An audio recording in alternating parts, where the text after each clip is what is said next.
그 직원들 입장에서 이런 말도 할 수 있을 것 같아요. 왜 우리만 갖고 그래?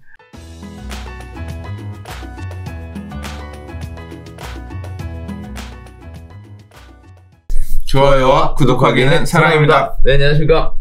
2021년 3월 6일 한발 앞서 소식을 전하는 고품격 부동산 토크쇼 부동산 별별 수다에 오신 여러분을 환영합니다. 시작부터 말이 꼬이네. 이거 큰일이네요. 글씨도 제대로 못 읽는다고 해서 욕 엄청나게 먹고 있습니다. 어떻게 생각하십니까? 뭐 자연스러운 일이라고 생각합니다. 늙어가는 과정에서 눈도 침침하고 혀도 내 뜻대로 안 움직이고 그러니까 네, 몸이 이 40대가 확실히 많은 변화를 신경계가 무너진 것 같아요. 그러니까. 몸의 변화가 저도 생기니까 겁도 나고 그러네요. 한 주 어떻게 지내셨어요? 한 주간 뭐 이렇게 시간이 빠르냐? 막 또 부동산 이거저거 터지고 하니까 네네. 또 화나는 분들 시끄러운 것도 좀 보고 또 저 카페 같은 경우는 스팸 장난 아니게 막 들끓어가지고 좀 조치도 취하고 그랬어요. 아 그래요? 네, 그래서 그럭저럭 이번 한 주도 그냥 바쁘게 바쁜 일도 있고 슬렁슬렁한 일도 있고 그렇게 보낸 것 같습니다. 그렇군요. 자, 오늘 별별수다 첫 번째 소식부터 시작해보도록 하겠습니다. 많은 분들이 굉장히 화내고 있는 내용을 첫 번째 주제로 꼽았는데 이번 주 이슈 안에 관련된 기사가 굉장히 많습니다. 네, 한번 살펴보도록 하겠습니다. 자, 정부가 광명시흥 지구에 LH 직원 투기 의혹 조사에 착수했다라는 내용이 3월 2일 기사에 나왔습니다. 참여연대하고 민변이 의혹을 제기했는데요. 광명시흥 신도시 선정 전에 LH 직원이 매입했다라는 사실관계 확인을 해달라 이런 얘기가 나왔습니다. LH 직원 10여 명이 광명시흥 토지 2만 3천여 제곱미터를 신도시 지정 전에 사들였고 LH 직원들이 내부 정보를 이용해서 신도시 지정 전 땅 투기에 나섰다라는 내용을 가지고 시작을 했어요. 지금 보이시는 것처럼 표에 보시면 10개 엄청나게 큰 토지에 대한 것들이 있고요. 거기에 소유자 명단에서 진한 글씨는 LH 직원, 그리고 밑줄은 직원의 배우자나 가족, 그리고 파란색 글씨는 동일인이 여러 번 작업한 거 이렇게 해서 나오게 됩니다. 자, 그랬더니 3월 3일 날 변창흠 국토교통부 장관이 산하 공공기관 강도 높은 청렴 대책을 시행하겠다라는 얘기가 나와서 얘기가 나오고 있는데요. 관련돼서 또 얘기가 나와요. 공공기관이 비즈니스계 오스카상인 스티비상 수상을 위해서 거액의 세금까지 써가면서 상 수상을 위해 노력했는데 정작 문제는 내부에서 터졌다라는 얘기죠. 지난해 국토부의 청렴도 측정 결과가 매우 낮게 나왔고 국토부 산하 공공기관의 청렴도 역시 일부 기관을 제외하면 낮은 수준으로 평가됐다라는 얘기입니다. 이런 상황에 이제 직원들의 땅 투기 의혹까지 불거졌으니 거의 도마 위에 완전히 올라갔습니다. 그랬더니 3월 4일 날 공무원이 사전정보 유출에 땅 투기까지 심각한 도덕적 해이에 흔들리는 신도시 정책에 대한 얘기가 도마 위에 올랐고요. 문 대통령이 이를 이틀 만에 즉각적으로 대처하라 라는 말씀이 나왔고요. 동시에 실명으로 투기한다라는 얘기까지 지금 얘기가 나오고 있습니다.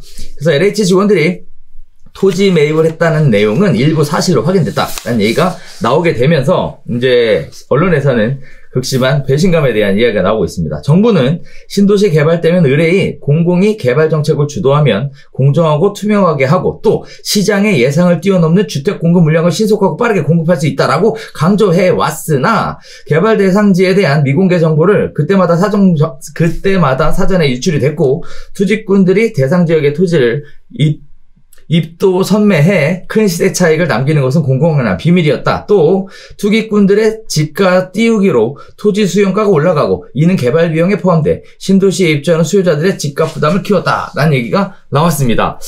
관련된 부분에 대해서 대책에 관련된 부분도 나오는데요. 불과 2년 전에 관련된 부분들이 얘기가 있자 국토부는 창릉지구 발표 한 달 전인 2019년 4월 신도시 정보 유출 시 5년 이하의 징역과 5천만 원 이하의 벌금형에 처한다는 공공주택 특별법을 개정을 했습니다. 그러나 이익을 환수하는 규정 자체가 없어서 또 논란입니다.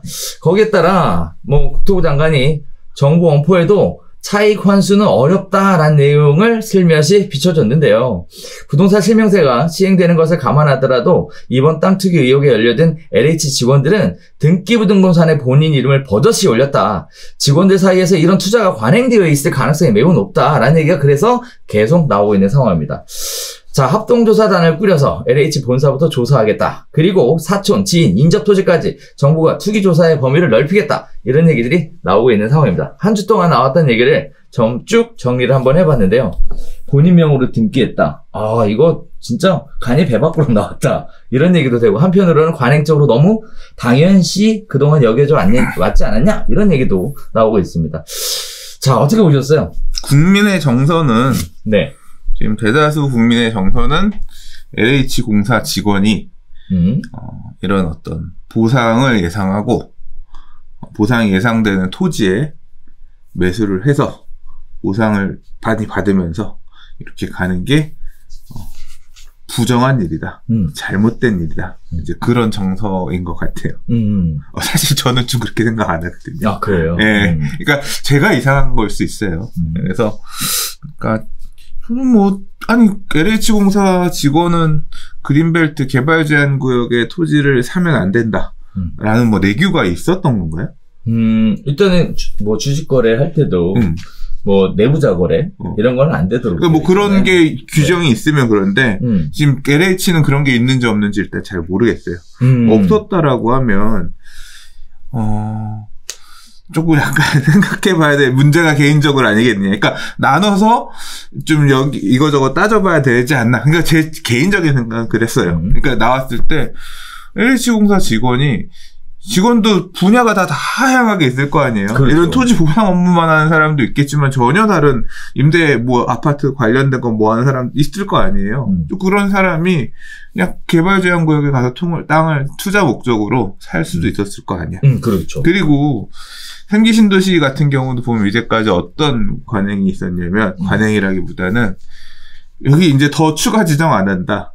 이렇게 보도자료를 통해서 언론에 그렇게 얘기를 했단 말이에요. 그래서 이번이 마지막이다.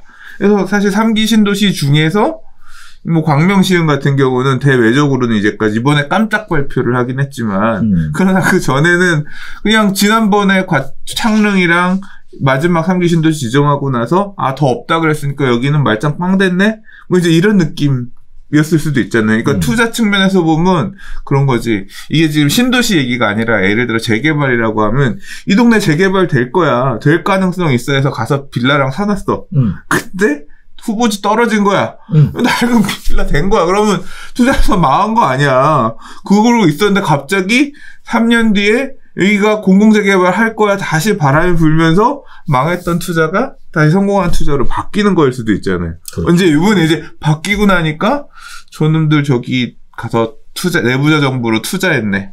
당사자 입장에서는 망할 뻔했다가 그러니까 이제 그런 경우도 있을 수 있다는 거죠. 그러니까 재개발도 안 될 줄 알았는데 결국은 나중에 다른 방식으로 돼서 겨우 살아났다. 그럼 이게 투기냐? 투기일 수도 있지. 근데 되고 나니까 결국은 이 나쁜 저게 된 거지만, 그러니까 만약에 이게 지금 시점에서는 이렇게 얘기하지만 아직 추가로 지정되지 않은 또 앞으로 지정될 가능성이 있는 땅들도 많이 있을 거 아니에요. 그렇죠. 근데 예를 들어서 이건 말 그대로 가정인데 하남 간북이 추가 신도시로 됐어. 근데 알고 보니까 이번에는 안 걸렸는데 지난 몇 년간 하남 간북에 막 가서 개발 제한구역 안에 있는 땅을 사놓은 LH공사 직원이 있어. 그럼 그 사람들은 괜찮은 거야? 지금 지정 안 됐으니까 지금 조사에도 안 나올 거 아니야. 그렇죠. 그러니까 이거는 저는 딱 봤을 때 그런 생각이었고, 처음 봤을 때는 LH공사 직원이 이런 개발 제한구역 안에 땅을 사면 안 된다라는 내규가 있거나 이제 그렇다고 하면 문제가 있는 건데, 그게 아닌 거면 하지 말라고 해놓은 게 없는데 굳이 그렇게까지 얘기할 게 있나라고 개인적으로는 생각을 했고, 그러면 이제 만약에 이거 한 분들 중에서 업무 영역이라든가 그런 어떤 내부자 정보로 이거 분명히 될 거다, 그런 내용을 가지고 한 분들이 있다고 하면 잡아내서 처벌을 해야 되지 않겠냐. 이제 그런 부분은 조금 말 그대로 도덕적 K가 있는 거잖아요. 그렇기 때문에 조금 그런 부분은 짚어서 다시 잘못이라고 얘기해야 될 것 같고, 좀 비난받아야 될 부분은 그런 부분이 많이 있었죠. 이게 사가지고 막 보상 더 받기 위해서 뭐 심고 막 이거저거 하셨던 분들 있잖아요. 그런 것들은 어떻게 보면 업무의 연관성, 그러니까 업무에서 배운 거를 자신의 재테크를 위해서 좀 어거지로 악용한 그런 것들도 있죠. 그런 부분은 조금 비난받을 만한 대상이라고 분명히 생각하고 이렇게 얘기를 하고, 지금 이제 이 신도시를 개발하는 것, 그러니까 이런 택지지구를 개발하는 것에 있어서 피해를 본다? 또는 이제 그 저항들이 발생하잖아요. 땅을 뺏기는 분들의 저항이 되게 거세잖아요. 땅을 뺏기는 분들이 피해를 가지고 피해가 발생하지만 그걸 감안해서 그거는 감수하고 이런 택지를 지어서 저렴한 주택을 공급하겠다. 이제 그런 방향에서 가는 거잖아요. 이제 그거에 그런 업무를 하는 회사의 직원이 개입되어 있으니 이건 너무나 부정한 거다. 근데 지금 엄청나게 들끓고 있잖아요. 그렇죠. 그러면 근데 좀 약간 제가 생각할 때는 그 직원들 입장에서 이런 말도 할 수 있을 것 같아요. 왜 우리만 갖고 그래? 우리만 여기 샀냐? 여기 산 놈들 다 조사해봐. 이 얘기를 충분히 할 수 있을 것 같거든요. 자, 여러분 누굴 더 까봐야 되냐? 저는 정치인들, 그 다음에 공무원들, 그러니까 LH 공사뿐만 아니라 만약에 문제는 다 까봐야 된다고 생각하고 오히려 더 그쪽에도 부족이 많이 있지 않겠냐 의심이 가요. 그래서 지금 이번에는 3기 신도시 최근 거 얘기만 놓고 깠지만 저는 계속 아직까지도 그 머릿속에서 지울 수 없는 의구심. 지난 노무현 대통령 시절에 이 균형 발전한다고 서울의 규모를 축소시키고 네. 수도권 이외의 지역들을 확대한다라고 해서 어마어마한 숫자의 혁신도시 개발하고 그렇죠. 그 다음에 세종시 개발하고 그렇죠. 다 그게 결국 뭐냐면 서울을 없애고 지방을 키운다고 해서 거기 가가지고 택지들 엄청나게 했거든요. 이제 저는 사실 이제 그거 좀 까볼 거면 야 그런 게 아마 이거랑은 비교도 안 되게 장난들 많이 쳐놨을 것 같은데 그 안에 지금 유력 정치인들이며 한번 차라리 그런 거 까봐라. 아주 그냥 국민들 분노며 뭐며 재밌을 것 같은데 그런 거죠. 그러니까 이분들 입장에 생각해, 지들은 뭐 해놓고서 지금 뻔뻔하게 나와가지고 우리 죽이려고 한다. 지금 앞에 나서서 죽이기 하려고 말 많이 하는 공무원 뭐 정치인들 저 사람들 니들은 그런 거 없냐. 뭐 그러고 싶은 마음도 있지 않을까. 그러니까 이게 다 잘못인 거죠. 어떻게 보면 그런 관점에서 놓고 보면.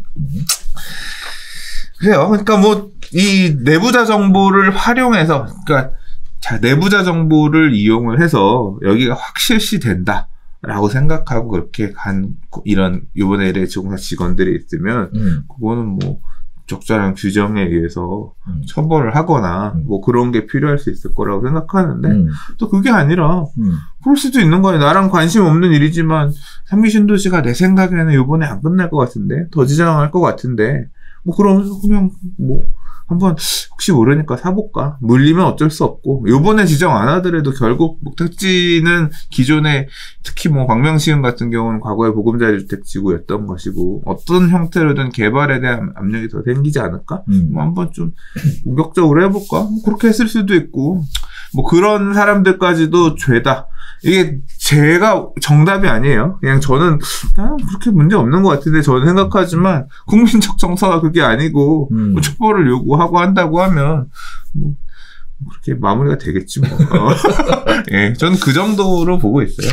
자, 지금 이제 광분하는 게 그거죠. 부동산으로 투기하지 말아라. 투기하지 말아라. 투기하지 말아라.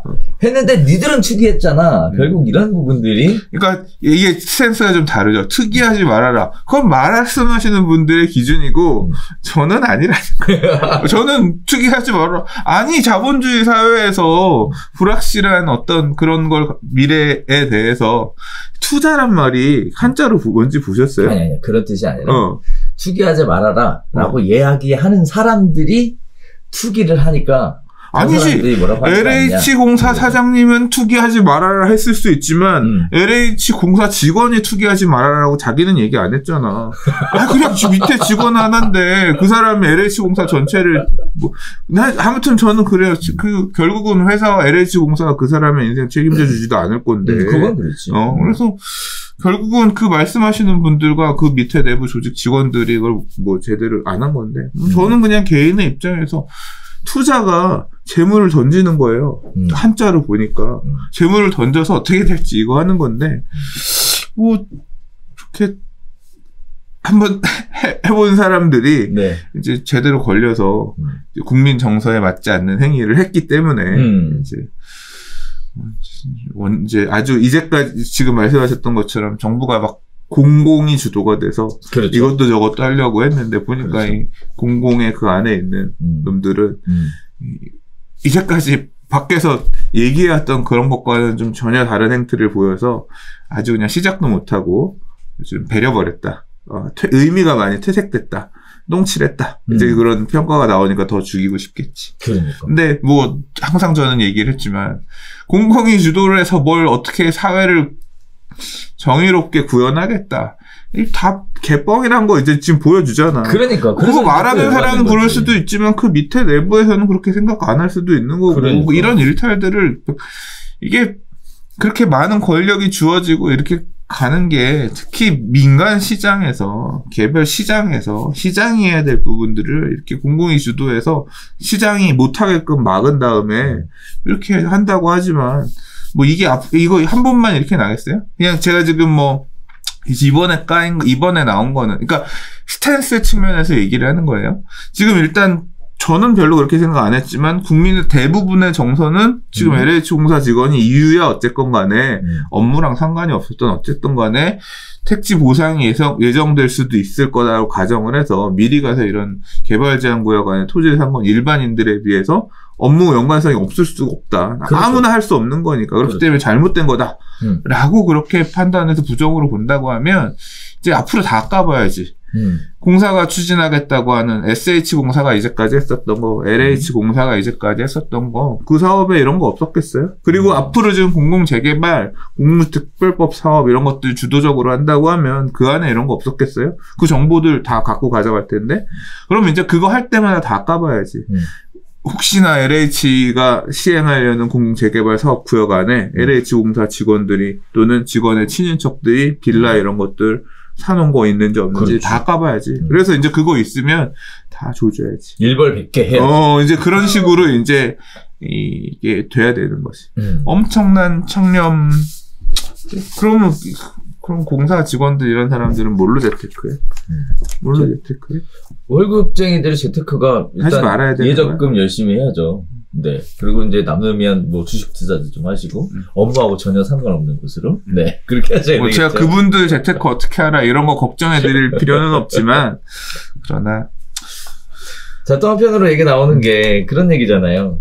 차익은 수억 원을 차익을 벌 것으로 예상이 되는데 결국 차익에 대한 환수는 벌금 5천만 원으로 그친다 라는 거잖아요. 근데 전 개인적으로 이런 생각도 들어요. 5년 이하의 징역과 5천만 원 이하의 벌금이니까 결국 징역 보낼 수도 있는 건데. 그럼 이제 뭐 판사가. 그렇죠.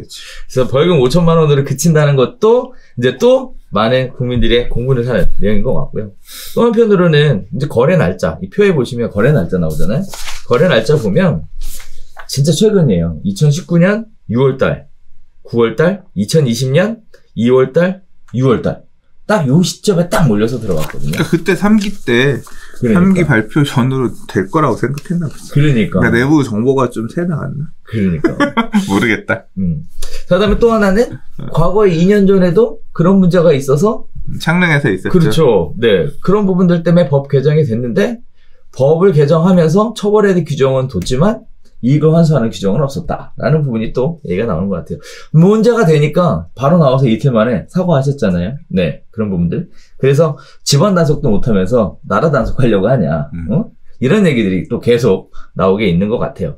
결국은 과연 이 결과가 소장님 얘기하셨던 것처럼 뭐 SH도 조사하겠다, 뭐 GH도 하겠다, 뭐 LH는 당연히 하는 거고. 그러니까 이거 공사 LH, 네. SH만 뒤지지 말고 이런 핵심 정보를 밑에 하바리 직원들이 알면 아는 사람도 있지만 어느 선까지 알겠어. 이 대가리들이 더 문제. 나는 대가리들을 까봐야 된다고 봐. 그러니까 말이에요. SH고 LH고 그리고 그 지역구 정치인들이나 공무원들이나 이거 정보 가지고 움직일 수 있는 사람들 그런 것들을 까봐야 재밌지. 그렇지. 왜 잔챙이 갖고 조질라 그래.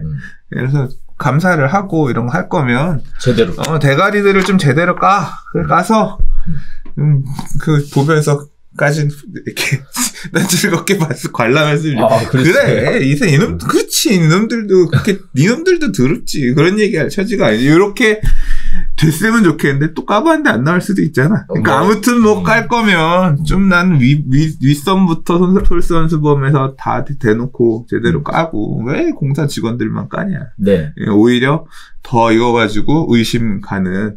그리고 오히려 지금 3기 신도시 지금 얼마 안 된 거 요거 말고 조금 이제 많이 있었던 더 광범위하게 많이 했었던 지난 시절에 택지주 이런 것들도 한번 까봤으면 재밌겠다. 그러니까 K방역 잘한다고 뭐 어쩌고저쩌고 얘기 많이 하시는데 일단 공공기관 방역부터 먼저 하시고 투명하게 공개하시고 그러면 정부의 말을 좀 믿어주지 않을까?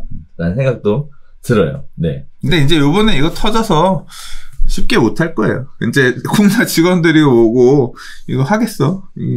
이제 걸릴 게 걸린 건데 이제 겁나서 쉽게 못 하겠지.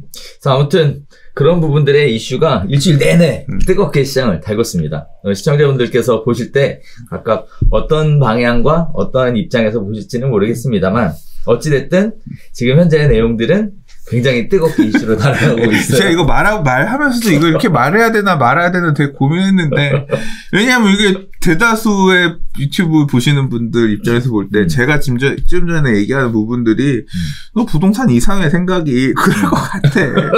아 근데 아무리 생각해도 그냥 뭐 내가 공사 직원이었어도 내가 아는 지식이 그거고 아니 내가 정확하게 여기가 보상이 받을 거라는 게 확정이 안 된 상태에서 나도 좀 쫄아가지고 가서 들어가는 거였으면 해볼 수도 있지 않았을까 저는 생각하거든요. 그렇게 생각하면 내가 너무 부도덕한 건가? 그럴 수도 있지. 아무튼 모르겠어요. 저는 그렇게 이거 하신 분들이 잘못한 부분도 있지만 조금 아닙니다. 잘못했네. 도망가자. 또 이런 생각도 들어요. 이게 지금 국토부 현재 변창흠 국토부 장관이 LH 사장으로 있을 때 일어났단 말이잖아. 이런 분이 과연 국토부로 가서 과연 얼마나 또 잘할 수 있을까? 이런 얘기도 생각해 볼 만한 부분인 것 같습니다. 네, 일단 도망가는 걸로. 네, 잘못했네. 그러니까 좀 청렴하게 스스로 마음이 손을 얹고 이거 확실히 된다라는 거 알고 하신 분들은 잘못한 거. 그 다음에 잘 모르고 이거 망할 수도 있는데 물릴 수도 있는데 그러나 언젠간 뭐 하겠지 뭐 이런 마음으로 들어간 분들이라고 하면 그건 정보를 활용해서 한 것까지는 아니니까 그런 분까지는 비난 난 못하겠다. 뭐 이렇게 좀 나눠서 저는 얘기를 할게요. 네. 자, 꼬리 낮춘 강 소장님과 그러면서 함께하고 있습니다. 자, 두 번째 이야기 가볼게요. 공공재개발 확정분담금 제도 도입에 대한 얘기가 나오고 있는데요. 만약 이런 부분들이 도입이 되면 LH가 빚더미에 앉을 수 있다라는 얘기가 나오고 있습니다. 자, 관련된 내용은 그래요. 공공재개발 사업 방식에 확정분담금제를 도입하는 방안이 국회에서 논의되고 있는 상황입니다. 추가적으로 발생하는 분담금을 LH에서 시행사가 부담하는 방식으로 진행된다는 건데요. 확정 분담금제가 언급된 까닭은 공공재개발의 민간 참여율이 저조할 수 있다라는 우려 때문에 민간의 참여를 유도하기 위해서 이러한 내용들을 논의하고 있습니다. 조합의 주요 갈등 원인인 분담금에 대한 부담감을 덜어서 공공재개발의 참여율을 결국 높이겠다라는 건데요. 자, 이렇게 되면 확정 분담금제가 시행이 되면 미리 조합원 분담금을 확정하게 되는 거예요. 따라서 사업의 진척이 느려지거나 설계가 변경되거나 하면 그만큼 부담률이 올라가게 되고 따라서 일반적으로 사용되는 방식은 아니었던 거죠. 이렇게 되면 공공재개발 사업에서 분담금이 오르게 됐을 때 LH가 메워야 될 부담금의 액수가 늘어난다는 겁니다. 또한 추가적으로 발생하는 부담금에 대해서 LH가 조합원들에게 추가적으로 분담금 요청을 할 수가 없게 되는데요. 자, 지금 이게 공공재개발에 관련된 아주 뜨거운 핫 이슈가 될 것 같아요. 확정 분담금제. 일단 첫 번째는 민간의 참여율이 저조할 수 있다라는 우려에서 시작됐다. 이게 첫 번째 얘기 같고요.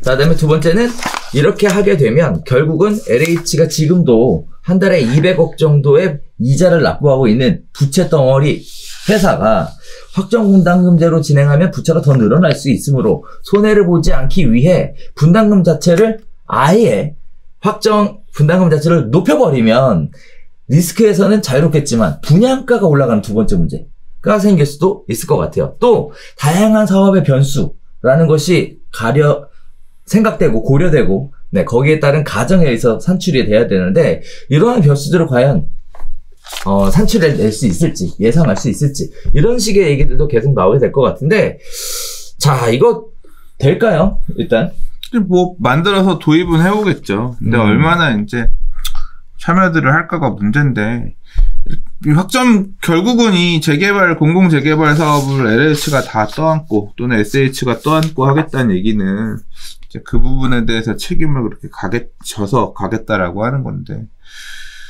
큰 시장의 흐름이 제일 중요해요. 장 꺾이고 망가지고 그러면 이 공공 재개발 많이 들어갔던 곳들 같은 경우는 법을 바꾸든 뭘 하든 해서 살 길 찾아서 도망갈 수밖에 없을 거라고 생각합니다. 다 책임 못 지지 LH 입장에서. 그렇지. 네. 결국 기사에서도 얘기하고 있는 것처럼 부족한 부분들 LH가 힘들고 하면 세금으로 감당을 시켜야 될 거 아니에요. 세금이라기보다는 다른 쪽에서 갔다가 이 마이너스 발생되는 것들을 채워야 될 거 아닙니까? 네.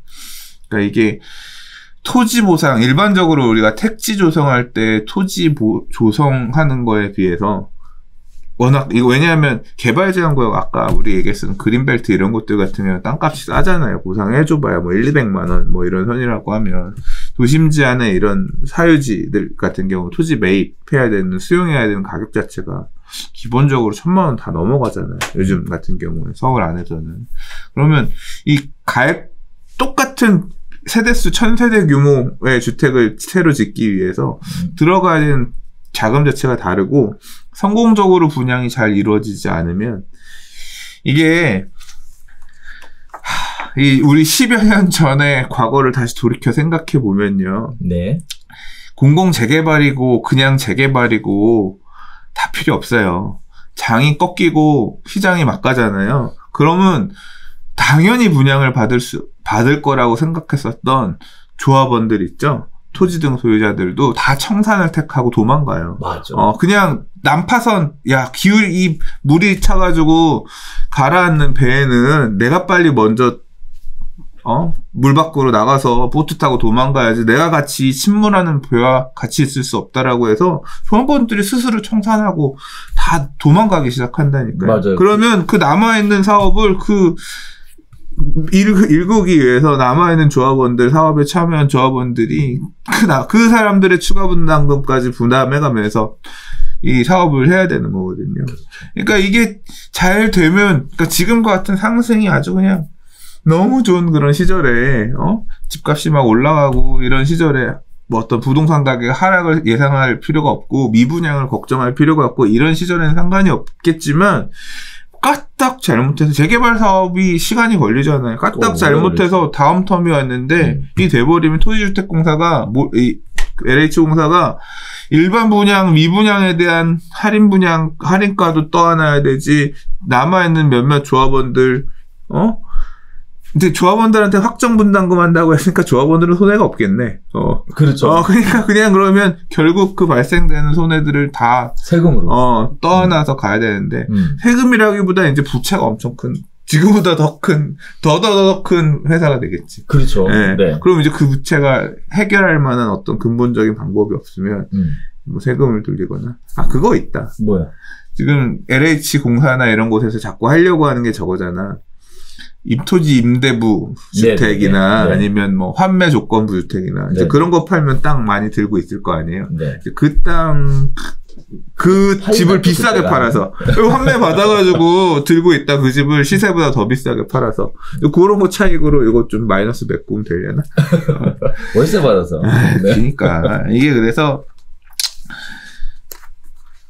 뭐 아무튼 지금 LH가 우리한테 이 사업 시행자 권한을 주세요. 네 땅도 우리한테 다 내놓으세요라고 하려면 이 정도 카드는 내놔야 맞아. 우리가 무조건 마이너스가 나든 뭘 하든 내가 책임져 줄게. 뭐 그 정도 카드까지는 줘야 뭐 주민들도 고려해 볼 만하다 보니까 아예 놓고 디자인을 한 것 같은데. 근데 뭐 주민들 입장에서는 그렇게 하는 게 맞을까? 공공재개발 모르겠습니다. 이제 확정 제도는 애초에 도입할 때 이렇게 하기로 했기 때문에 분명히 저는 포함해서 통과가 될 것 같아요. 근데 다만 이로 인해서 추후에 사업이 가다가 우려했던 바처럼 사업이 표류하거나 이 확정 부담금 때문에 LH가 많은 손해를 떠안아야 되는 그런 상황이 생기면 또 말이 바뀌는 상황이 생기지 않을까. 생길 수도 있을 것 같아요. 네. 일단은 민간 참여율이 저조할 수 있다라는 우려가 있었다라는 것도 벌써 느끼고 있지 않을까. 저는 개인적으로 그런 생각이 들거든요. 그러니까 공공재개발에 대해서 그렇게 뭐 정부에서 얘기하는 것처럼 많은 사람들이 막 환호하고 막 열광하는 상황은 아닐 수 있다. 저는 개인적으로 그걸 한번 생각해 봤으면 하고요. 그다음에 두 번째는 뭐 소장님 얘기하신 것처럼 뭐 그렇게 뺏으려면 책임을 일부러 져야죠.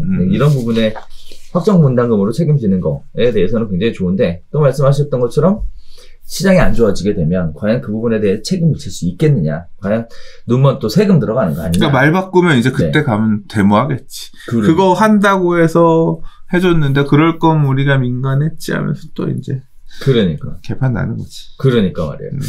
자, 그래서 일단은 장점도 있지만 장기적인 관점에서는 리스크도 상당히 큰 확정 분담금제 지금 굉장히 논의가 활발하게 진행되고 있는 가운데 뭐 시행이 될 거다라고 예상하는 게 많은 분들의 생각인 것 같습니다.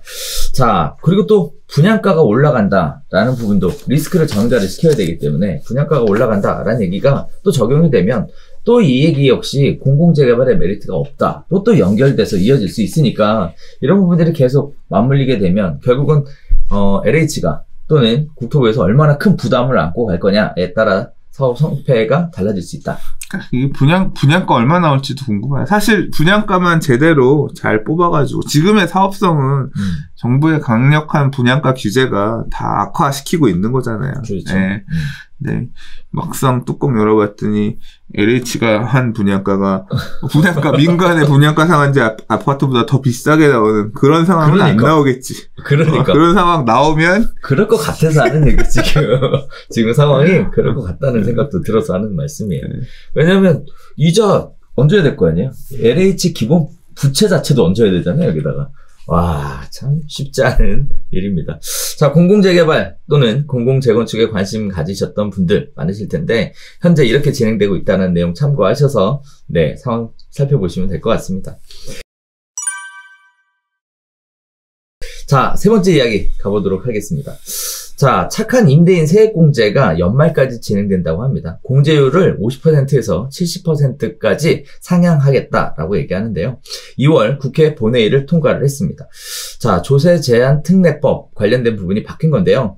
세액공제 기간이 6월 30일까지만 적용됐었던 것을 12월 31일까지 적용 기간을 늘렸고요. 공제율도 올해 임대료 인하분에 대한 공제율을 20% 더 올렸습니다. 거기에 따라서 올해 임대료 인하분부터는 공제율을 50%에서 70%로 20%포인트 상승을 했는데요. 개인 사업자의 경우엔 종합소득세, 법인 사업자는 법인세 신고할 때 세액공제를 해준다고 합니다. 임대인 신청하는 방법은 종합소득세의 경우 임대료 인하 기간의 이듬해 5월에 신청하시면 되고요. 법인세는 사업연도 종료일로부터 3개월 이내에 착한 임대인 세액공제를 신청하면 된다고 합니다. 임차인도 2020년 1월 30일 이전에 임차에서 영업하고 있는 소상공인이 해당된다고 하는데요. 몇몇 사회 행위 또는 뭐 유흥업 이런 거는 제외된다고 해요. 소상공인 해당 여부는요, 임차인이 신분증을 소지한 채 소상공인 시장진흥공단 홈페이지에서 확인이 가능하다고 하니까 살펴보시면 좋을 것 같은데요. 그 외에도 지자체별로 다양한 혜택을 준비하고 있습니다. 서울 같은 경우에는 서울사랑 상품권을 준다고 하고요. 인천 같은 경우에도 뭐 재산세를 깎아준다라는 얘기를 하는데요. 관련된 부분은 소속 지자체에 해당 시군구 세무부서로 문의하면 된다고 합니다. 자, 또 구체적으로는 세액공제 요건이나 해당 여부는 국세청 국세상담센터 126번에 전화해서 6번 누르면 문의할 수 있다고 하는데요. 자, 일단 코로나 때문에 소상공인들의 어려움을 이제 착한 임대인 제도라는 걸 통해서 좀 도와드리고 싶어서 진행하는 제도이긴 합니다만, 개인적으로 생각하기에는 대출이자에 대한 감면도 없고 또 임대료에 대한 어떻게 보면 강제성 이런 건 전혀 없죠. 자율적으로 하는 거고, 또 인건비에 대한 부담 이런 것도 인하에 대한 부담이 없고 지원해주는 바도 없어요. 그냥 세액 공제해주겠다, 결국 이건데, 일단 첫 번째는 이런 혜택이 만들어졌으니까 신청할 방법 정확하게 알아야 될 것 같고, 그래서 자세하게 설명을 드리고, 두 번째는 이 정도로 과연 실효성이 있을까? 라는 생각도 드는데요. 일단 세금 관련된 부분이라서 그런데, 본인이 임대인이시라면 이런 부분, 착한 임대인의 세금 인하 정책에 참여하셔서 임대료를 인하해주고 싶은 생각이 있으십니까? 저는 뭐 그냥 잘 모르겠어요. 이게 얘기 들어보면 세입자들도 임차인분도 혜택 받고 싶은데 뭐 조건이 안 맞아가지고 무조건 이거 보고 나서 되는 줄 알고 신청하려고 봤더니 이거 알아보고 해주려고 해도 잘 안 돼서 안 되는 경우도 있고, 케바케인가 봐요. 뭐 큰 금액이 아니라고 하더라도 잘들 알아보고, 이런 거 혜택 주는 거 있으면 따먹을 수 있는 과일은 줄 때 따먹어야죠. 그러니까. 네, 따먹으실 분들은 따먹으시면 될 것 같고요. 네. 내가 좀 임차인에게 혜택을 이번에 좀 힘든 시기에 임대료도 따로 깎아주는 임대인들도 많이 있고 하잖아요. 나도 좀 해줘야겠다. 그냥 우리 임대인분 보시라고 사실 뭐 이렇게 없으셔가지고. 근데 안 깎아준다고 해서 네. 비난하고 그런 건 난 그건 아니야. 비난하는 게 그런 게 좀 있어. 정서가 옆에 다 깎아주는데 얘는 니는 왜 안 깎아주냐, 임대인 못 됐네. 모르겠어요. 안 깎아준다고 뭐라고는 네. 이게 다 각자의 상황에 맞춰서 하는 거니까. 깎아주면 좋은 거고 감사한 건데 안 깎아준다고 해서 그렇죠. 어쩔 수 없는 거죠. 나쁜 사람인지는 모르겠어요. 그래서 제가 사실 이 기사를 픽한 이유 중에 하나는, 이게 지금 보면 이제 부동산 얘기라서 관련된 내용을 언급하긴 했지만 위쪽에서 움직이시는 건 별로 없는 것 같아요. 뭐 예를 들어 아까 얘기했던 대로 대출이자 감면, 지금 공실 낸 상가들 때문에 대출을 많이 받아서 상가 사셨던 분들은 지금 이자 때문에 허덕이고 계시거든요. 동참할 수가 없어요. 이렇게 해주고 싶어도 마음은 우러나는데 월권이지 해주기가 쉽지 않아. 만만치 않잖아. 야, 너 은행에다가 너 쟤네 월세 깎아줘라. 이자 감면해줘라. 그러니까 그거 어떻게 요구해? 그렇게 다른 나라는 했거든. 먼저 큰 기업에서 먼저 이자 제한, 그 다음에 유예. 자율적으로 하는 건 몰라도 네. 개입해서 그런 식으로 가는 거는 저는 옳지 않다고 봐요. 알겠습니다. 네, 얼마 전에 모 정치인께서 신용도도 안 보는 그런 대출 상품 출시하라고 뭐 어쨌다고 하는데 그런 개념 말고. 그러니까 결국은 마찬가지죠. 이자 니들이 알아서 감면해줘라. 월세 임대인들 니들 억지로 낮춰라. 그런 식의 직접적인 시장 개입이. 그런 거 말고. 예. 그런 개념 말고.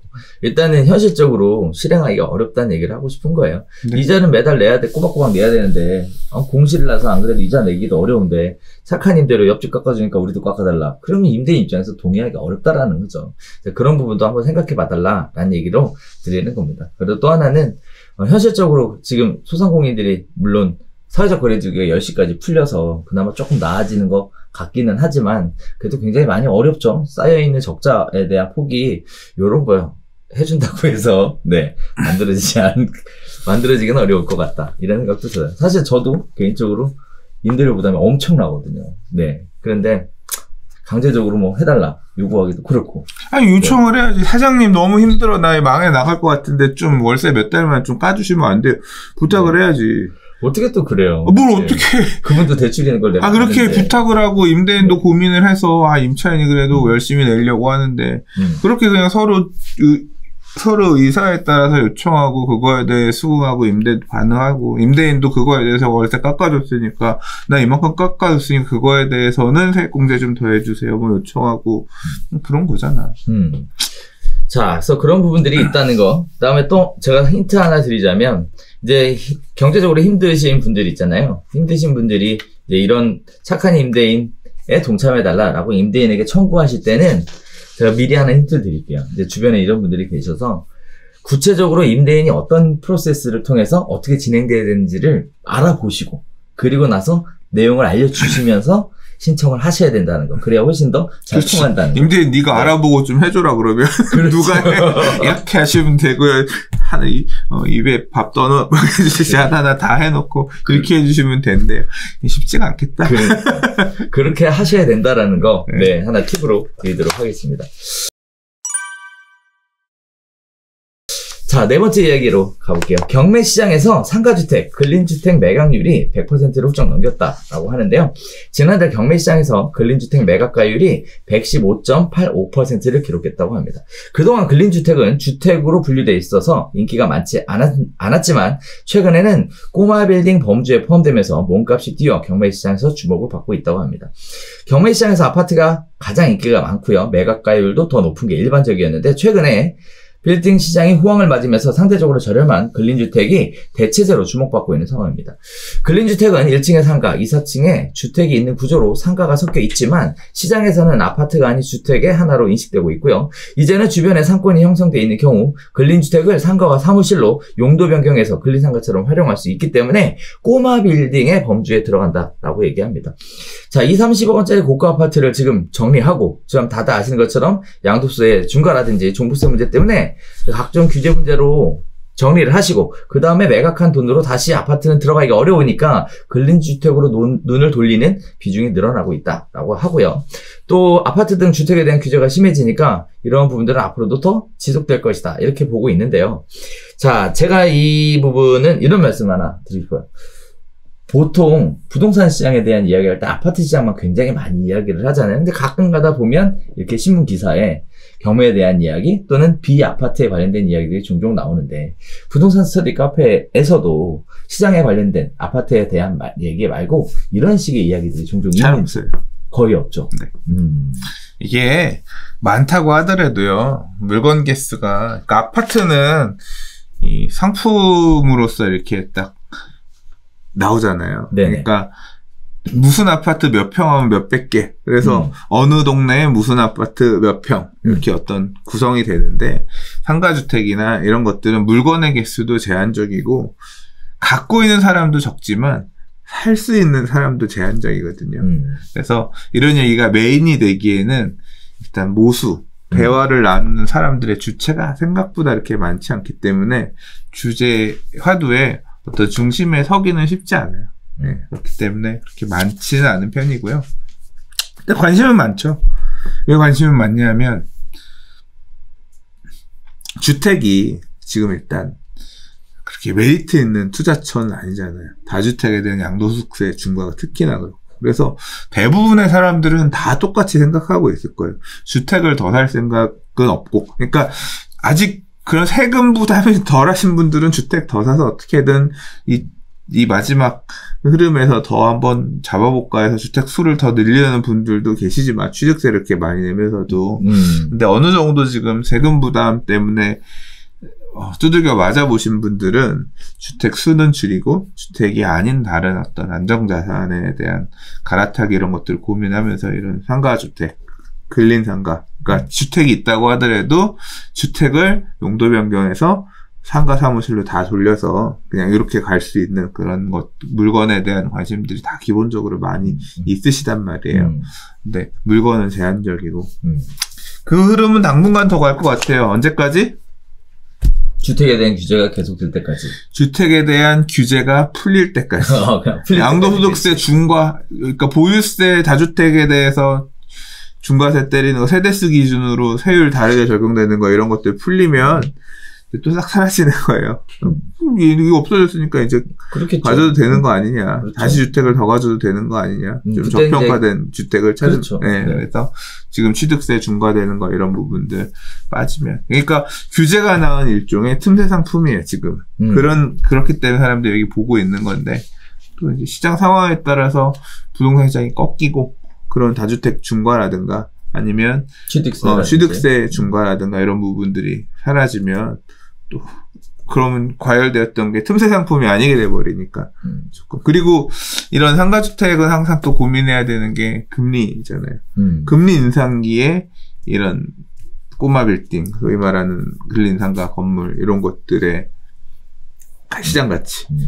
저금리일 때 이런 물건들은 수익률이 낮아도 그냥 할만하다 해서 많이 보는데 금리가 높아지게 되면 어떻게 땅이 바뀔지 가격이 움직일지 저는 상당히 궁금한 대목이에요. 적어도 2010년 이후부터 금리가 떨어지기만 했지 다시 올라간 적은 없는 상황이라 앞으로 어떻게 될 것인가.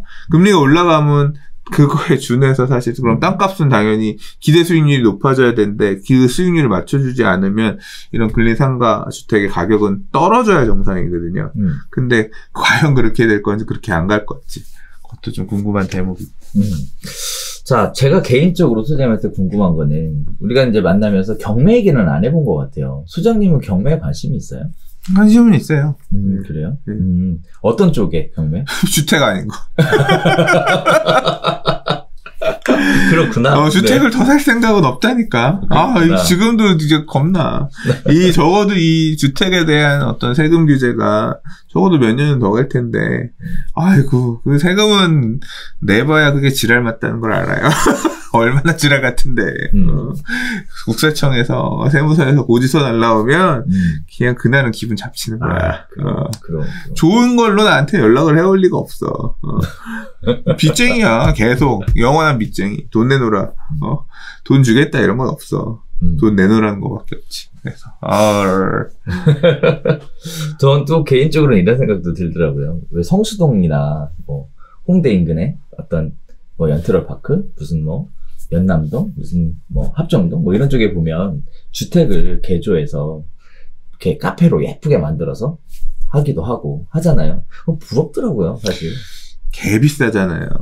그러니까 처음에 주택 자체였을 때는 안 비쌌을 것 같아요, 상대적으로는. 그거는 주택이었을 때는 안 비싼 게 아니라 그 지역이 상권이 발달하기 전.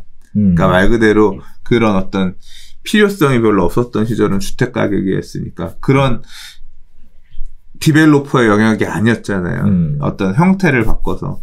그러니까 그거는 다 같이 맞물려 있죠. 만약에 연트럴파크 이런 데 살 거였으면 아직 경의선 안 만들고 그 있을 때 그때 샀어야죠. 그러면 철길 옆에 기찻길 옆 오막살이 그지 같은 집 그때 샀으면 되는데 그 시절에 여기가 이렇게 바뀌어서 상권으로 변화할 것이다라는 인사이트가 있었으면 되는데 대부분의 사람들은 그런 인사이트를 갖지 못하죠. 그리고 이게 긴 시간을 거쳐서 이루어지는 거기 때문에 그걸 기다리지 못하지. 일단 가격 조금 올라가면 얼른 팔아버리고 말지. 대부분의 투자가 그렇지. 제가 2000년대 중반에 그랬거든요. 홍대 상권이 막 확장할 때 홍대 그 중간에 보면 무허가 건물들 다 철거하고 걷고 싶은 거리 만들면서 상권이 확대되면서 지금 이제 홍대 경의선역 만들기 전에 이제 그 라인들이 좀 일종의 그 경의선 길 때문에 그 철도 지상철도 때문에 약간 좀 무허가 주택도 있고 음흉하고 잘 안 가는 그런 지역이었다고 하면 맞아요. 예, 그 시절이 어떻게 보면 제일 여명 새벽과 같은 시절이었던 거죠. 이제 그런 때 가서 여기가 바뀌는 큰 미래의 개발 그림을 보고 미리 가서 샀어야 되는 거예요. 네. 그래서 사실 저한테 기회가 있었거든요. 저도 있었어요. 네. 근데 사실 솔직히 얘기하면 턱 빠지는 줄 알았어요. 매도 호가를 보고. 그때도 비쌌어요? 엄청났어요. 네, 그러면 좀 늦게 간 거지. 진입 시기 자체가. 그러니까 그게 사실 그때 볼 때 거기 홍대를 보지 말고 연남 쪽을 봤으면 쌌지. 그러니까 그 대각선 맞은편에 저 밑에 쪽이기 때문에 그 정도까지는 아니었단 말이에요. 그리고 연남 같은 경우는 저는 연남 1구역이라든가 단독주택 재건축 추진하고 있던 그 블록들이 있거든요. 제가 기억하기로는 한 2000년대 중후반부터, 적어도 한 중반부터 뜨기 시작했어요. 그리고 지금 연남동 이 라인들 같은 경우는, 차이나타운 만든다 막 이러면 한번 보도자료 크게 띄우면서 그때 이제 막 또 올라가기 시작했어. 그래서 골든타임은 2000년대 초반, 한 2003, 4년, 5년 그때 끝난 것 같아요. 네. 그 이후부터는 이제 그러니까 오래됐어요. 이렇게 그러니까. 근데 그래도 또 지금 가격에 비하면 그때 가격이 쌌었지. 근데 마포가 막 그때 여명기였기 때문에 서교동, 동교동 이런 쪽의 주택가들도 되게 급등하던 시절이었고, 그렇게 보면 싼 시절이 없네. 지금이 제일 싸다는 소리가 그래서 나오네. 네. 그렇죠. 네. 자, 5번째 이야기 보겠습니다. 국세청 직원도 세무사도 모르는 세법 관련된 얘기입니다. 주세정원 관련된 얘기가 나오고 있는데요. 국세청은 관할 세무서 판단이다. 관할 세무서는 국세청에 상담해라. 지금 핑퐁하고 있습니다. 양도소득세 상담 안 받습니다. 라는 내용도 공공연하게 하고 있는 상황인데요. 6월부터 정부의 다주택자 양도소득세 중과 방침에 대비하기 위해서 여러 세무사 사무실을 찾았지만 번번이 허탕을 쳤다고 하는 얘기들이 나오고 있습니다. 5곳 쭉 3곳이 양도세 관련 상담을 거부했다. 이게 우리가 흔히 얘기하는 양포세무사에 관련된 부분이에요. 세무사들이 하나같이 확답해 드리기 어렵습니다. 라고 말하고 있는 중인데요. 양도소득세 비과세 요건, 소득세법의 취약, 직장 변경, 질병, 학교폭력, 전학 등 부득이한 사유시 양도세 면제 규정이 있고요. 또 그 외에도요. 양도세를 산정하는 기존 아파트 분양권 취득 시점, 자금 납입 시점, 정부의 투기대책 지정 시점, 기존 아파트 거주기간, 새 아파트 분양권 계약일 시점, 새 아파트 취득 시점, 기존 아파트 처분 시점, 분양권 주택 산정 시점, 직장 변경에 따른 주택은 가능지역 사실 판단 같은 수많은 변수들이 존재하고 있어서 세무사들 역시 잘못됐다 뺐다가는 거액의 소송에 휘말릴 수 있는 만큼 양도세 상담을 거부하는 세무사가 엄청나게 많이 늘어나고 있다고 합니다. 종합부동산세는 정부가 납부할 세액을 알려주는 고지세계니까 상관이 없는데요. 양도소득세는 자진 납부 그리고 신고해야 되는 자진 신고 그리고 납부해야 되는 상황입니다. 양도소득세 확정신고 대상자가 신고를 하지 않은 경우 무신고 가산세 20%, 과소신고를 한 경우 과소신고 가산세 10%, 부정한 방법으로 양도세 과세표준을 신고하지 않거나 과소신고한 경우 40%의 가산세를 내고 있는데 국세청에서는 세무상담 답변은 법적인 효력이 없다 얘기하고 전화 한번 돌려보시면 완전 환장합니다. 진짜 안 받아요. 관할 세무서 전화하시면 세무상담은 불가하다 얘기하고 국세청에 문의하라고 하는 상황이고 세무사는 대부분 다 양도소득세 포기한 상황입니다. 자, 이런 상황에 지금 6월 달에 중과세 부분, 종합부동산세 부분 지금 터지게 생겼는데 대책을 하고 싶은데, 만들고 싶은데 진행이 안 되고 있는 상황이에요. 그래서 이거 어떻게 해야 될까요? 상황이 시죠 이런데 어떻게 해야 될까요? 각자 도생의 시대야. 각자 알아서 잘 사세요. 이거는 이런 그지 같은 상황을 만든 사람들이 잘했다고 하고 있으니 안 파는 게 답이야. 그냥 양도소득세를 낼 상황을 만들지 말고 어떻게든 이 엉켜있는 세무 관련 규정이 좀 느슨하게, 그러니까 이해하기 쉽게 세무사들도 이해할 수 있게 그런 수준으로 나올 때까지, 또는 다른 놈들이 먼저 두들겨 맞아서 세무신고했는데 지금 이 판단이 안 생기는 이유가 뭐냐면 해석이 없기 때문에 그런 거잖아요. 이런 개별 사안에 대한 해석들이 지금 만들어지지 않아서 그렇잖아요. 그러면 세무서가 결국 이런 식이거든요. 보고 가만히 있다가 나중에 두들기잖아. 두들겨서 결과가 나오면 그 결과 보고 움직이거나 그래야 되는 거지. 당장 그러니까 아무것도 안 하는 게 최선이라니까요. 팔아야 되면 어떡하냐. 답이 없네 뭐. 어떻게 해야 돼? 그러니까 복잡한 상황이면, 아리까리한 상황이면 내가 그렇게 세금을 더 토해낼 수도 있다라고 감안하고 각오하시고 세무상담 받고, 세무상담도 아마 그렇게 해줄걸요? 각서 우리 상담을 이렇게 해드리긴 하지만 100% 아니다. 내가 세무사라면 이렇게 되는데 틀릴 수도 있다. 더 국세청이 더 세금 나중에 내라고 양도소득세 두들기면 그때는 내셔야 된다. 그거 알고 한다라고 해 상담 받으시라. 그렇게 하지 않고서는 안 하고, 양도하시려는 분도 사무소 한 군데 아니에요. 여러 군데 상담해가지고 최대한 두들겨서 확인해보고 그 다음 매도 의사 결정해서 진행하셔야 될 겁니다. 자, 관련된 부분들이 지금 굉장히 얘기들이 많이 나오고 있어요. 사실 매각을 해야 되시는 분들 있잖아요. 중간 문제에 대해서 조금 감면받기 위해 매각하셔야 되는데 도대체 이걸 매각하면 세금이 얼마 나올지 내지는 비과세 받을 수 있는 방법은 없는지 이런 부분들을 궁금해 하시는데 답변해 줄 사람이 진짜 아무도 없다라는 거는 정말 큰 문제인 것 같습니다.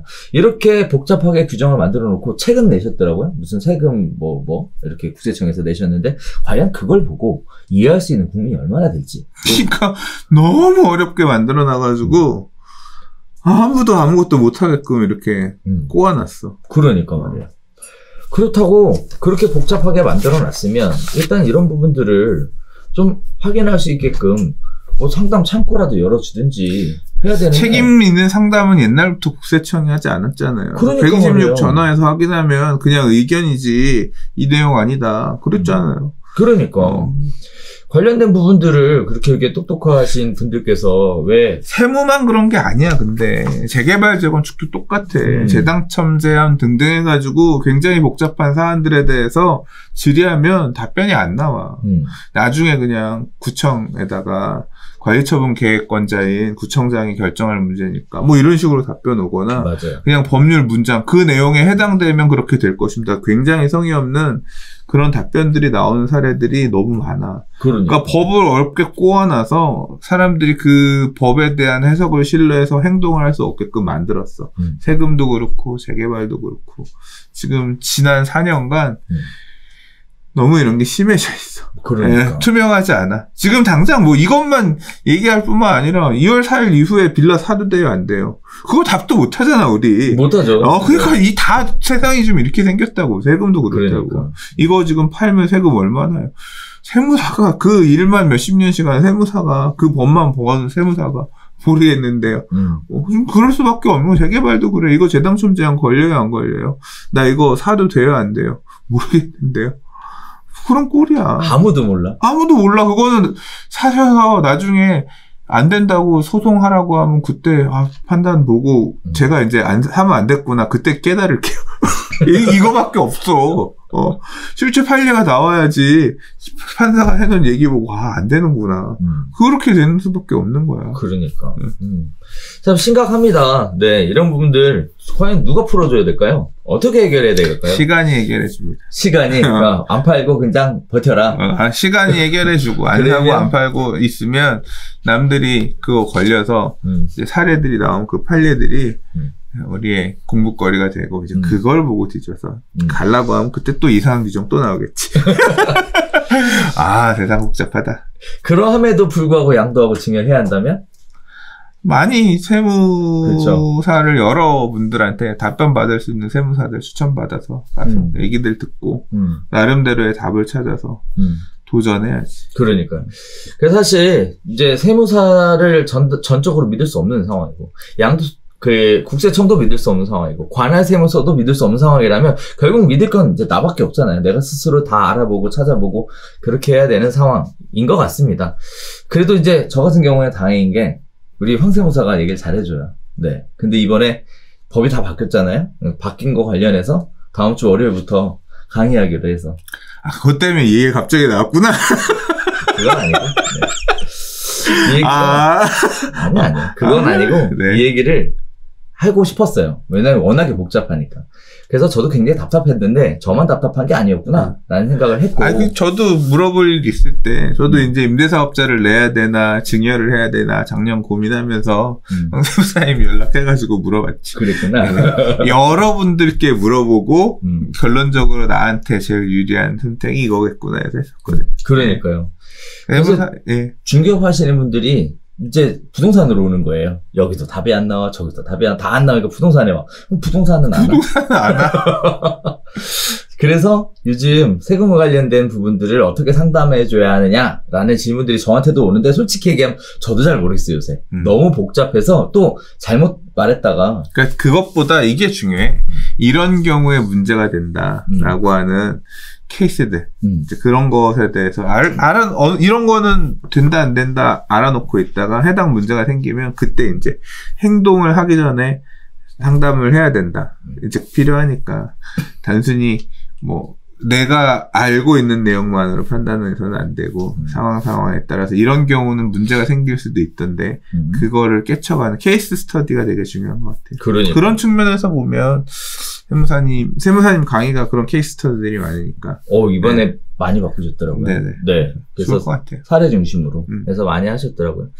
그래서 중개업하시는 분들 입장에서는 고객 상담하실 때 필요하실 것 같고, 투자 관련된 거 하셨던 분들은 나중에 이제 또 회수가 돼야 되잖아요. 그런 부분에 있어서도 본인이 알고 선택과 판단과 결정을 내리셔야 되니까 알고 진행하시는 게 맞지 않을까라는 생각이 들었어요. 그래서 얘기하다 보니까 정리를 하다 보니까 다음 주 월요일날 개강하는구나 이 얘기를 알려드리고 싶어서 네 그렇게 해서 다음 주 월요일이면 저는 별별수다 올라갈 때네. 그렇죠. 올라간 날이거나 그 전날이거나 그러겠죠. 네. 자, 6번째 이야기 가볼게요. 주택 수요 억누르다가 정권말 공급을 대방출하는 이러한 상황은 노무현 정부의 판박이 아니냐 이런 얘기가 나오고 있습니다. 신규 공공택지 추진 계획을 전격적으로 발표하고 있는 상황에 이사 대책에 따라서 여론이 싸늘하자 조급증을 낸 정부에서 무리해서 집 살 때 아니다 이런 이야기를 하고 있다는데요. 관련된 내용은 이렇습니다. 정부가 공급 쇼크라며 전국에 83만 가구의 주택을 공급한다라고 얘기했지만 지방자치단체와 협의 중이다. 신규 택지 물량 24만 3천 가구를 제외하고는 실체가 없다. 이런 얘기들이 나오고 있습니다. 자, 그다음에 도심 땅을 고밀 개발하는 도심 공공주택 복합사업, 공공 직접 시행 정비사업 에 대한 우려도 큽니다. 민간의 동의가 있어야 추진할 수 있는데 공공의 수용 방식에 대해서 사유재산을 침해한다라는 부정적인 여론이 확대되고 있어서 이 얘기도 계속 나오고 있습니다. 저희 별별수에서도 수차례 다뤄왔었던 얘기인데요. 야, 이런 내용을 종합했더니 결국 이런 얘기들을 하시고 계세요. 시장에서는 문재인 정부의 부동산 대책이 과거 노무현 정부 때와 판박이 아니냐. 주택 수요 억제에 집중하다가 정권 말기에 장기적 계획 없이 대규모 공급에 나서는 거 아니냐. 이런 얘기를 하고 있습니다. 또한 노무현 정부 때와 마찬가지로 막대한 토지보상금이 풀게 되면 부동산 시장에 되려 불을 지피지 않겠냐. 광명시흥의 경우 2010년 보금자리지구로 지정됐을 당시만 해도 토지보상 추정액이 8조 8천억에 달했지만 현재는 땅값이 많이 올랐기 때문에 토지보상금이 10조 원에 달할 수 있다는 분석이고요. 거기에 따라서 10조 원이 풀리면 인근의 또 집값, 부동산 가격에도 심각한 영향을 줄 수 있을 거다. 이런 얘기들이 나오고 있습니다. 자, 또한 정부가 공공주도에만 집중하지 말고 멈춰선 민간 정비사업도 살려야 한다는 목소리도 나오고 있는데요. 잠실주공 5단지 음마아파트 등 서울의 민간 재건축 사업 대다수가 정부의 입김으로 서울시의 인허가를 통과하지 못하고 있는 상황에서 이런 거 풀어줘야 되는 거 아니냐. 공급에 대한 부분이 문제라면 민간의 공급 참여를 유도해야 되는 거 아니냐. 이런 얘기들이 나오고 있는데, 자, 제가 노무현 정부 시절에 느꼈던 거와 지금 현재 문재인 정부 시절에 느꼈던 거, 소장님은 양쪽 다 경험하셨으니까 지금 현재 이런 기사에 대해 소장님의 과거의 경험 그리고 현재의 생각을 매칭해보면 어떤 느낌이세요? 뭐가 다르고 뭐가 같으세요? 그러니까 지난 텀에서는 이게 민간의 역할이 그래도 지금보다 많았어요. 민간의 역할을 많이 했는데 이번 텀에서 그러니까 그때도 공공이 하고자 했던 거는, 그러니까 신도시, 판교 신도시의 중대형, 그 당시에 강남 쪽에 중대형 평형 아파트 중심으로 처음에 집값이 올랐거든요. 그래서 그럼 강남의 중대형 평형 대체 수요를 줄 수 있는 주택 공급을 하겠다라고 해서 처음에 판교 신도시에 신도시 공급할 때 중대형 평형 비중을 늘리겠다. 그렇게 이제 조성하겠다고 했고, 나중에 2005년에는 아예 그냥 강남 대체 신도시를 송파에다 만들겠다. 그래서 위례 신도시 발표를 했고, 이런 공공이 주도하는 택지 조성을 강남 대체할 수 있는 그런 택지 조성을 강남권에 한다는 거를 공공이 주도한 택지 방식으로 이렇게 했단 말이에요. 재건축은 그 당시에도 규제를 계속했죠. 억제를 했죠. 틈나면 재건축 조합 압수수색. 건설에서 압수수색. 그리고 이제 재건축 후분양제 도입시키고 하면서 재건축도 이렇게 막 가지는 못하고 조금 약간 억제하는 느낌이 없잖아 있었어요. 없잖아 있었고, 한편으로는 그런 민간 쪽은 어떻게 공급이 있었냐. 재개발 확대가 이제 본격적으로 그 당시에 이제 서울시의 이명박 시장 그렇죠. 시절에 재개발 사업이 본격적으로 이제 실제로 이제 많은 사업이 본격화된 거는 오세훈 시장 시절이지만 이명박 시장 시절에 지정들은 다 했거든요. 그래서 대재개발의 시대가 2005, 6년, 7, 8년 열리면서 됐고 그래서 민간 부분의 주택 공급에 대한 것들 뭐 분양가 상한제라든가 규제는 있었지만 어쨌거나 그때 풀어놓은 물량들이 결국 그러니까 공공에서 나오는 물량들, 신도시 물량, 2009년 이후에는 보금자리 주택 물량까지 해서 있고 한편으로는 민간은 2000년대 초중반에 몰아넣었던 재개발 뉴타운 물량들이 쏟아지면서 사실 2010년, 11년 많은 물량들의 홍수가 되게끔 이렇게 했던 거잖아요. 근데 지금은 약간 틀린 게 그때는 민간 물량 재개발이 있었는데 지금은 재개발 재건축도 민간의 일부 줬던 게 우리의 패착이다. 그냥 재개발도 우리 공공이 다 하겠다. 택지 공급도 공공이 다 하고. 그게 조금 다른 것 같아요. 여전히 지금 재건축 같은 경우에 안전진단 기준 강화 엄청 빡세잖아요. 그래서 신규 재건축이 시작도 못하고 있는 게 크게 바뀌지 않은 상황이잖아요. 재개발도 기존 재개발들을 어떻게 해주겠다 이런 얘기보다는 공공이 주도하는 재개발 방식을 새로 도입해서 이쪽으로 유도하겠다. 앞으로 공공이 주도하는 수용사업 방식의 공공주택특별법, 도심지 적용 뭐 이런 식으로 좀 가고 있어서 한박이라고 하기에는 그러니까 이제 주택 공급을 공공이 다 할 거고 그렇게 하면서 주택 가격을 안정화시키겠다는 의지를 보이고 있는 것 같아요. 두 개가 좀 다릅니다. 그러니까 공급의 주체 측면에서 그리고 뭐 이번 텀에서는 처음에 원래 주도하고자 했던 방향은 있어요. 도시재생 뉴딜 사업 망했지. 망했어. 근데 인정하지 않고 있어. 맞아. 끝까지 인정. 수그러들어서 얘기는 없는데, 그러니까 도시재생 뉴딜 사업의 주된 사업 방식인 소규모 주택 정비 방식. 그래서 자율주택 정비 사업이나 가로주택 정비 사업이나 소규모 재건축 사업이나 이제 이런 방향들을 4년 동안 밀었는데 결과물들은 그렇게 우리가 주변에서 느낄 만큼 확 느껴지는 물량이 나오지는 않았죠. 뭐 그런 부분도 좀 다른 것 같아요. 또 한편으로는 이런 생각도 들더라고요. 그 옛날에 무슨 도시 해가지고 막 지방으로 막 보내고 뭐 공공기관 보내고 막 이렇게 해서 전국적으로 막 그렇게 있어 왔는데 예, 지금은 이제 그런 건 얘기는 예, 그래서 그 당시에 2000년대 초반에 저 아직도 2002년도 이때 막 그 대통령 선거할 때의 어떤 토론 내용이 기억이 나는데 서울을 쪼개서 지방으로 내보내고 지방을 살려야 된다. 맞아. 지방 분권을 해야 된다. 그걸 되게 주장하셨고 맞아. 노무현 대통령 쪽에서 그 이제 내용의 핵심이 그래서 행정수도는 서울이 아닌 밑에 수도권에다 그렇죠. 갖다 옮겨야 된다. 이제 그 내용 가지고 박터지게 싸웠죠. 맞아요. 그리고 이제 그 내용에 따라서 크게 서울의 기능을 축소시키는 그런 형태로 가려고 하다 보니 어떻게 하면 지방을 활성화시킬 거냐. 지방의 거점이 되는 혁신도시들을 만들고 그리고 지방의 혁신도시들이 살아남기 위해서는 서울이 지금 갖고 있는 주요 기능들, 공사들 이런 것들을 지방으로 내보내서 맞아요. 지방을 활성화시키는 어떤 중추로 삼겠다, 어떤 씨앗으로 삼겠다라고 했는데 결과적으로 보면 그렇게 공사들이 나간 그 핵심 뼈 좋은 자리에 서울의 민간 기업들이 치고 들어와서 자리 잡으면서 더 고밀 개발, 땅 비싸게 팔았으니까 고밀 개발해야 될 거 아니야. 서울의 어떤 과밀화는 더 심해진 것 같고 결과적으로 보면 혁신도시는 그 동네에 가서 골다공증의 원인이 됐죠.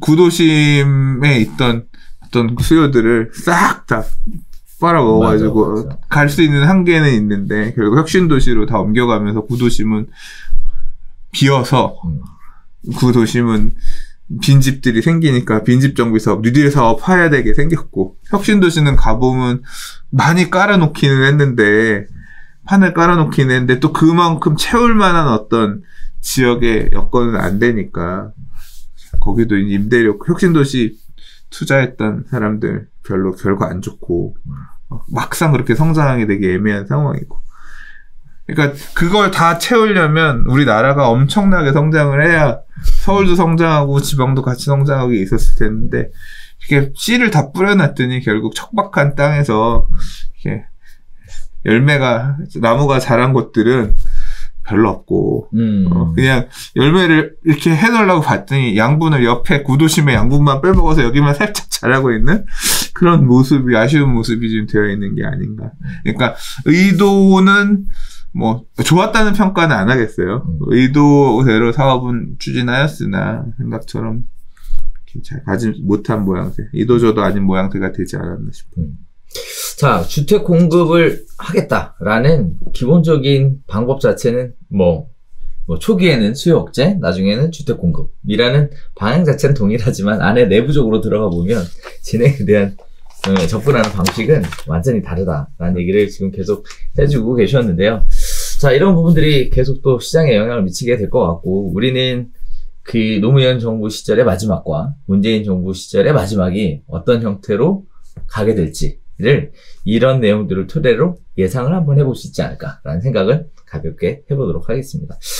자, 오늘 준비한 소식은 여기까지였는데요. 오늘 소장님, 이번 주에는 무슨 계획을 가지고 계십니까? 저는 잘 먹고 잘 살자. 매일매일 그게 계획입니다. 아, 그래요? 네. 자, 요새 날씨가 좀 풀렸습니다. 네, 야외 활동 하시는 분들도 굉장히 많고 한데요. 뭐 봄이죠, 일단은 완전히. 그러니까요. 그리고 또 밖에 사회적 거리가 이제 9시에서 10시로 늘어나면서 지금 밖에 10시 되면 사람이 전 그렇게 많은지 사실 그저께 알았습니다. 엄청나게 많더라고요. 뭐 대외적으로 사람 만나는 걸 지금 전 못하고 있는 상황이라서 그러고 있는데, 아무튼 뭐 아직까지 완벽하게 안전한 상황은 아니니까 무탈하게 보내시는 게 제일 좋을 것 같고, 수장님처럼 네, 이렇게 안빈 낙도의 삶을 사시는 것도 당분간은 괜찮지 않을까 생각이 들어요. 자, 저희가 준비한 소식은 여기서 마치도록 하겠고요. 다음 주에 새로운 소식 가지고 다시 찾아뵙도록 하겠습니다. 감사합니다.